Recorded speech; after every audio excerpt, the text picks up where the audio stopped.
Hello, welcome back to ഇഗ്നോപ്പൽസ്. അപ്പോൾ ഇന്നത്തെ വീഡിയോ എന്ന് പറയുന്നത് നമ്മൾ യൂണിറ്റ് 4 ആയിട്ടുള്ള ഫ്രീ കൺസെൻ്റ് ആണ്.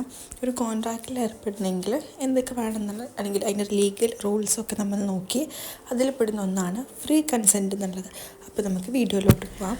ആദ്യം തന്നെ എന്താണ് കൺസെൻ്റ് എന്ന് നോക്കാം. അപ്പോൾ section 13 of Indian contract act ആണ് കൺസെൻ്റ് ഡെഫിനേഷൻ നൽകുന്നത്. 2 or more person are said to be consent when they are agree upon the same thing in the same sense. ഒരേ കാര്യം ഒരേ രീതിയിൽ എടുക്കുന്നതിനെയാണ് എന്തൊരു കൺസെൻ്റ് എന്ന് പറയാം. അപ്പോൾ നമ്മൾ കൺസെൻ്റ് എന്താണെന്ന് നോക്കി. പക്ഷെ നമ്മൾ സെക്ഷൻ 10 എന്താണ് പറയുന്നത്? All agreements are contracts if they are made by the free consent of the parties. അവിടെ ഫ്രീ കൺസെൻറ്റ് എന്ന് പറയുന്നുണ്ട്. അപ്പോൾ ഫ്രീ കൺസെൻറ്റ് എന്ന് പറഞ്ഞാൽ എന്താണ്? അതായത് consent is said to be free അപ്പോൾ when it is not caused by coercion, undue influence, fraud or misrepresentation or mistake. ഈ പറഞ്ഞ 5 കാര്യങ്ങളും ഇല്ലാന്നുണ്ടെങ്കിൽ അതെന്തായി? കൺസെൻ്റ്. അതായത് ഒരാളുടെ ഭീഷണിയിലോ അല്ലെങ്കിൽ ഒരാളെ ഇൻഫ്ലുവൻസ് ചെയ്തിട്ടോ അതും അല്ലെങ്കിൽ ഫ്രോഡിലൂടെയോ അല്ലെങ്കിൽ മിസ്റെപ്രസെൻറ്റേഷൻ തെറ്റിദ്ധരിപ്പിച്ചിട്ടോ അല്ലെങ്കിൽ മിസ്റ്റേക്ക് വഴിയോ ആണ് കൺസെൻറ്റ് സമ്മതം തന്നിക്കണമെന്നുണ്ടെങ്കിൽ അത് കോൺട്രാക്റ്റ് ആവില്ല. അതായത് കോൺട്രാക്റ്റിൽ ഫ്രീ കൺസെൻറ്റ് എന്താണ്? നിർബന്ധമാണ്. അപ്പം ഇനി ഓരോന്ന് എക്സ്പ്ലെയിൻ ചെയ്യാം. ഈ 5 ഫാക്ടേഴ്സിനെയും നമ്മൾ എക്സ്പ്ലെയിൻ ചെയ്യണം, അത് പഠിക്കണം. അതിന് ഡെഫിനീഷൻസ് നോക്കാം. ഫസ്റ്റ് തന്നെ കൊയേഷൻ. സെക്ഷൻ 15 ആണ് ഇതിനെപ്പറ്റി പറയുന്നത്. Coercion is the committing or threatening to commit, ചെയ്യുകയോ ചെയ്യാനായിട്ട് നിർബന്ധിക്കുകയോ ചെയ്യുക. Any act forbidden by the Indian penal code.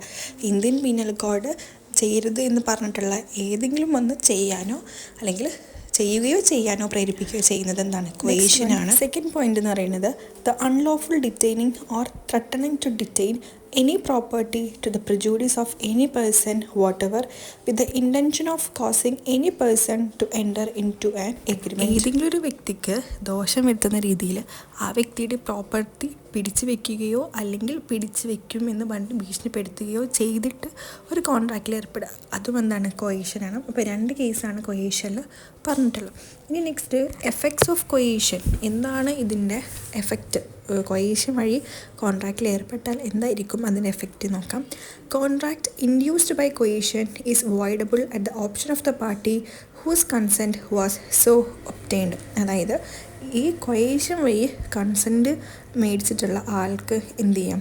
ആ കോൺട്രാക്റ്റ് എപ്പോൾ വേണമെങ്കിലും ഒഴിവാക്കാനായിട്ടുള്ള ഓപ്ഷനുണ്ട്. The person to whom money has been paid or anything delivered under coercion must repay or return it. അതായത് ഇപ്പം ഏതെങ്കിലും രീതിയിൽ പ്രോപ്പർട്ടി പിടിച്ച് വെക്കുകയോ അല്ലെങ്കിൽ എന്തെങ്കിലും മണി ഡെലിവറി ചെയ്തിരിക്കണമെങ്കിൽ അത് റീപേ ചെയ്യണം അല്ലെങ്കിൽ റിട്ടേൺ ചെയ്യണം. നെക്സ്റ്റ് അൺഡ്യൂ ഇൻഫ്ലുവൻസ് ആണ്. സെക്ഷൻ 16 ആണ് അൺഡ്യൂ ഇൻഫ്ലുവൻസ് പറയുന്നത്.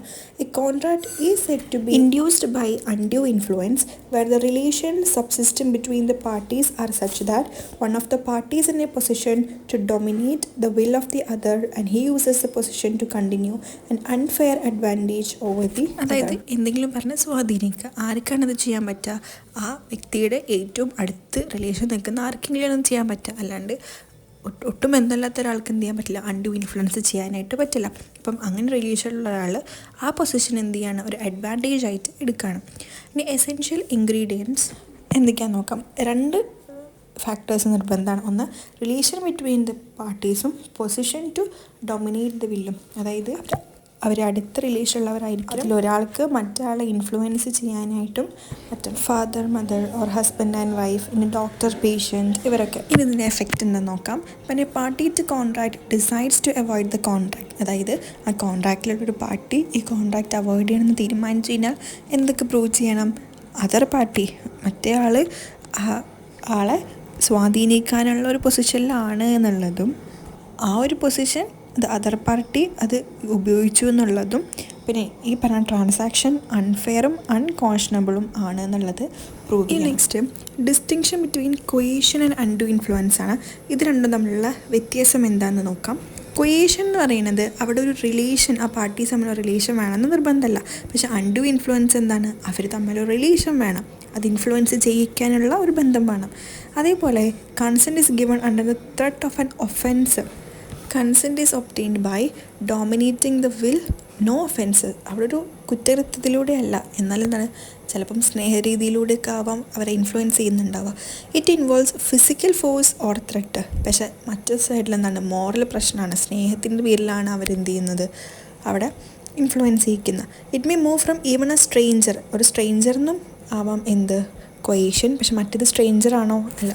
നെക്സ്റ്റ് ഫ്രോഡാണ്. ഫ്രോഡ് സെക്ഷൻ 17 ആണ് വരുന്നത്. Fraud means and include any of the following committed by a party to a contract or with his connivance or by his agent with an interest to deceive another party thereto or his agent or to induce him to enter in to contract. ഈ താഴെ പറയുന്ന കുറച്ച് കാര്യങ്ങൾ, അത് party to contract ആരാവാം, അതിൽ ഏർപ്പെടുന്ന ആളാവാം, അല്ലെങ്കിൽ അവരുടെ ഏജൻ്റ് ആവാം, വേറൊരാളെ കോൺട്രാക്റ്റിലേക്ക് എൻ്റർ ചെയ്യാൻ വേണ്ടിയിട്ട് ഫോഴ്സ് ചെയ്യുക. ഏതൊക്കെയാണ് സിറ്റുവേഷൻ?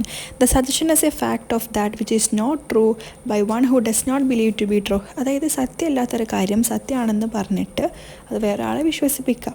ഇപ്പം എക്സാമ്പിൾ പറയുകയാണെങ്കിൽ, കാറ് സെല് ചെയ്യുന്ന സമയത്ത് കാറ് ഡാമേജ് ആണെന്ന് ഓൾറെഡി സെല്ലർക്ക് അറിയാം, എന്നാൽ സെല്ലറിനോട് അത് മറച്ച് വയ്ക്കുക, അല്ലെങ്കിൽ അത് അങ്ങനെയൊന്നും ഇല്ല എന്നുള്ളത് പറയാം. ഇനി ഇത് ആക്റ്റീവ് കൺസീൽമെൻറ്റ്, അവിടെയാണ് മറച്ച് വെക്കുന്നത് വരുന്നത്. Of a fact by one having knowledge or believe of the fact.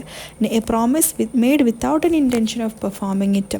അതായത് ചെയ്യുമെന്ന് ഉറപ്പില്ലാത്തതിന് പ്രോമിസ് ചെയ്യുക. Any other act fitted to deceive, അതായത് പറ്റിക്കാൻ വേണ്ടി ചെയ്യുന്ന പല ആക്റ്റുകളും.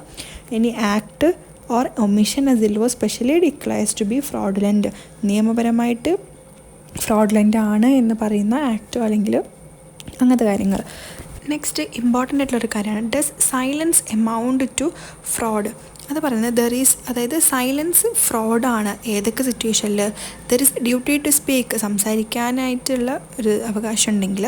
When silence is equal to speech, അതായത് ഒന്നും മിണ്ടാതിരുന്നു കഴിഞ്ഞാൽ അത് പോസിറ്റീവായിട്ട് കാണുന്ന സിറ്റുവേഷൻ. രണ്ട് കേസിലാണ് സൈലൻസ് എന്താവുക, ഫ്രോഡായിട്ട് മാറും. നെക്സ്റ്റ് മിസ് റെപ്രസെൻറ്റേഷൻ സെക്ഷൻ 18 ആണ്. മിസ് റെപ്രസെൻറ്റേഷൻ എന്ന് പറഞ്ഞാൽ statement of fact which of false, അതായത് സത്യമായിട്ടുള്ളൊരു സ്റ്റേറ്റ്മെൻറ്റ് എന്നാൽ അതെന്താണ്, ഫോൾസ് ആണ്. Which constitute misrepresentation if the maker believe to be true but which is not justify by the information he possesses. എക്സാമ്പിളായിട്ട് പറയുകയാണെങ്കിൽ, a ഒരു സ്ഥലം വെക്കുന്നു, അതിൽ എ 10 സെൻറ്റ് സ്ഥലം ഉണ്ടെന്ന് പറയുന്നു, എന്നാൽ അത് ശരിക്കില്ല.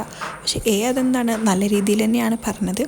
പിന്നീട് അത് 10 സെൻറ്റ് അല്ല എന്നറിയുമ്പോൾ അതെന്താണ്, മിസ് റെപ്രസെൻറ്റേഷൻ. അത് ഒരാൾ ചീറ്റ് ചെയ്യണമെന്നുള്ള ഇൻറ്റൻഷനോടല്ലാണ്ട് ഒരാളൊരു പ്രവൃത്തി ചെയ്യാതിരിക്കുക, എന്നാൽ പിന്നീട് അത് ചെയ്യാതിരിക്കുന്ന ആൾക്ക് ഗുണവും മറ്റേ ആൾക്ക് ദോഷവുമാണെങ്കിൽ അതെന്താണ്, മിസ് റെപ്രസെൻറ്റേഷനാണ്. ഇതിലെന്താ പറയുന്നത്, ചതിക്കാനായിട്ട് ഉദ്ദേശമല്ല, പക്ഷേ അങ്ങനെ സംഭവിച്ചു പോയാൽ അതും മിസ് റെപ്രസെൻറ്റേഷനാണ്. Next distinction between fraud, misrepresentation. Fraud എന്ന് പറഞ്ഞാൽ wrong statement is made intentionally, വേണം വെച്ചിട്ട് ചെയ്യുന്നതാണ് fraud. Wrong mistake is made innocently, അറിയാതെ ചെയ്യുന്നത് misrepresentation. The person making the wrong believe to be true, അത് സത്യമായിട്ടുള്ള കാര്യങ്ങളാവില്ല, പക്ഷേ മിസ് റെപ്രസെൻറ്റേഷനിലെ വ്യക്തിക്ക് എന്താണ്, അത് ട്രൂ ആണെന്നുള്ളത് അറിയാം. ഇനി അങ്ങനെയാണ് ചിന്തിച്ചിരുന്നത്. There is an intention to deceive, പറ്റിക്കണം എന്നുള്ള ഇൻറ്റൻഷൻ എന്തിലുണ്ട്, ഫ്രോഡിലുണ്ട്. മിസ് റെപ്രസെൻറ്റേഷനിൽ അതില്ല. ഇതിൽ ഡാമേജ് ക്ലെയിം ചെയ്യാനായിട്ട് പറ്റും, മറ്റേതിൽ കോൺട്രാക്ട് റെസിൻഡ് ചെയ്യാനേ പറ്റുള്ളൂ, ക്ലെയിം ഡാമേജ് ചെയ്യാനായിട്ട് പറ്റത്തില്ല.